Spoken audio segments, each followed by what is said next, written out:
தமிழகத்தில் இருந்து கேரளாவிற்கு கொண்டு செல்லப்படும் காய்கறிகளில் அதிக அளவு பூச்சிக்கொல்லி மருந்துகள் கலந்திருப்பதாக குற்றச்சாட்டு எழுந்துள்ளது. இதுகுறித்த தகவல்களை நமது செய்தியாளர் மார்டினிடம் கேட்கலாம். மார்டின், இந்த குற்றச்சாட்டுகளை கூறியது யார்? எதன் அடிப்படையில் இத்தகைய குற்றச்சாட்டுகள் எழுப்பப்பட்டிருக்கு?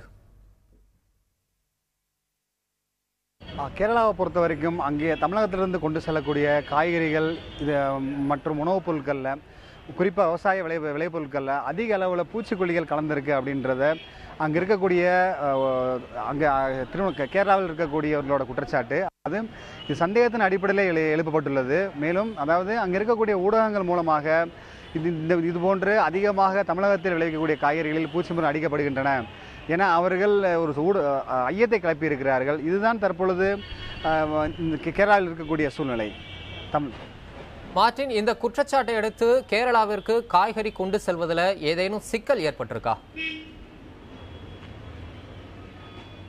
குறிப்பாக இப்போ நீலகிரி மாவட்டத்தில் தான் இருந்து தான் உருளைக்கிழங்கு, முட்டைகோஸ், கேரட், பீட்ரூட் இது போன்ற காய்கறி கேரளா கொண்டு செல்லப்படும். நாள் ஒன்றுக்கு 50 முதல் 60 டன் வரை காய்கறிகள் கேரளா கொண்டு செல்லப்படுகின்றன.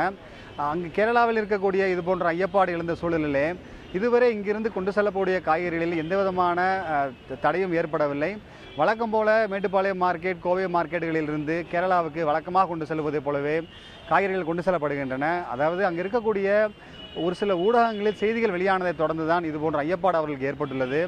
இது குறித்து தமிழகத்தில் இருக்கக்கூடிய வேளாண் துறை அதிகாரியிடம் கேட்டபொழுது, உணவு பாதுகாப்புத்துறை அதிகாரியிடம் கேட்டபொழுது இதுவரை அதுபோன்ற குறைபாடுகளோ மற்ற எந்த பிரச்சனையும் இதுவரை எழவில்லை என்று தெரிவித்திருக்காங்க. தமிழ் மார்டின், கேரள அதிகாரிகள் இந்த விவகாரத்தில் நடவடிக்கைகள் எடுத்து வருவதா தகவல் வெளியாயிருக்கு. எத்தகைய நடவடிக்கைகளை அந்த அதிகாரிகள் எடுத்து வர்றாங்க? தமிழகத்தை பொறுத்த வரைக்கும் இது போன்ற ஒரு பிரச்சனை அங்கே கேரளத்தில் எழுந்திருக்கிறது என தமிழக அதிகாரிகள் கூறுகிறார்கள். ஆனால் தமிழக அரசுக்கோ, வேளாண் துறை அதிகாரிகளுக்கோ, உணவு கட்டுப்பாட்டுத்துறை அதிகாரிகளுக்கோ இதுவரை அரசு தரப்பிலிருந்து, கேரள அரசு தரப்பிலிருந்து அதிகாரப்பூர்வமாக எந்தவித அறிவிப்பும் இங்கே வரவில்லை.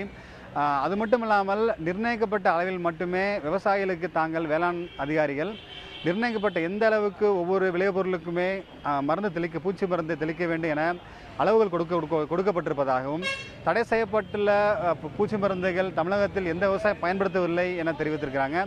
அதே போல் ரேண்டம் செக்அப் என்று சொல்வார்கள். அதாவது 6 மாதமும் 3 மாதத்திற்கு ஒரு முறை விவசாய பண்ணைகளுக்கு சென்று, விளைநிலங்களுக்கு சென்று அதிகாரிகள் நேரடியாக ஆய்வு செய்து அங்கே இருக்கக்கூடிய காய்கறிகளின் தரம் மற்றும் அதில் அதிக அளவிலான பூச்சி மருந்துகள் கலக்கப்பட்டிருக்கிறதா, தெளிக்கப்பட்டிருக்கிறதா, தடை செய்யப்பட்டுள்ள பூச்சி மருந்துகள் அங்கே விவசாயிகள் பயன்படுத்துகிறார்களா, இது போன்ற சோதனைகள் நடத்தப்பட்டு வருவதாக அதிகாரிகள் தெரிவிச்சிருக்காங்க.